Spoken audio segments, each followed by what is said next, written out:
I'm going to talk about another way to filter your messages. This also has the benefit of determining who's sending you spam or who's sold your email to somebody else. With this particular modification of your email address, I'll just demonstrate it right here. But you would use this when you just wanted to make it really easy how to flag or label your incoming messages from a particular automation. Like if you sign up for a Microsoft service or a Dropbox service or any other service that's going to validate you through email, you can modify your email address. And I'll show you that right now. This is our email address. And then we just modify it with this plus, because Gmail won't pay any attention to what comes after this plus. So whatever comes after your Gmail username or your Google username, you append the plus to it. It won't read it, but you can sort very easily for this modification in the filtration process. So let's just say we were signing up for something from Microsoft. We didn't trust them very much, and we thought that, hey, we don't want to get any spam or see if Microsoft is going to sell our email address. And now if they do, we will know. So we sign up for a Microsoft service and we modify our email address right here. When they sell that email address to someone else, you'll know Microsoft sold it because you've just tagged it right there or modified your email address with that Microsoft distinction.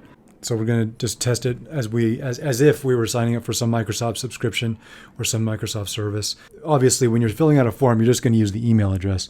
But I want to show you what happens when it comes back to me. Okay, so it comes right back. And now if I do a search for that, and so we're going to search right here, and we can modify our filters by going into this search, by dropping it down right here. We can create a filter. And we're going to apply the label Microsoft. And we want it to apply to every message that has this rule and create the filter. Now you can do that with anything at all. You don't have to use Microsoft. It can be any word. The key is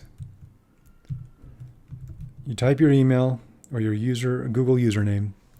You put the plus and you can put whatever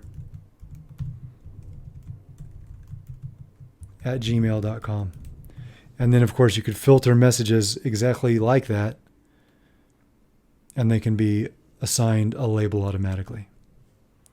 But like I said, the biggest reason to do that is to modify your email address very quickly. So if you were signing up and you wanted to have 3 unique emails, you could type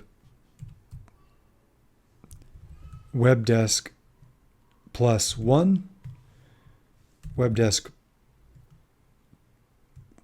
+2, and 3, and so on, to give yourself a very quick way of creating a unique email address. So this is great to catch people spamming you, because when you sign up for their service, you can put that plus and then the service name or whatever modifier you want to put in there to identify what service you're using this email address for. It's also a nice way to create multiple email addresses on the fly when you're registering for a particular service. For example, they say, oh, this email has already been used. Then you can create a plus modification and register with a variation of the exact same email address.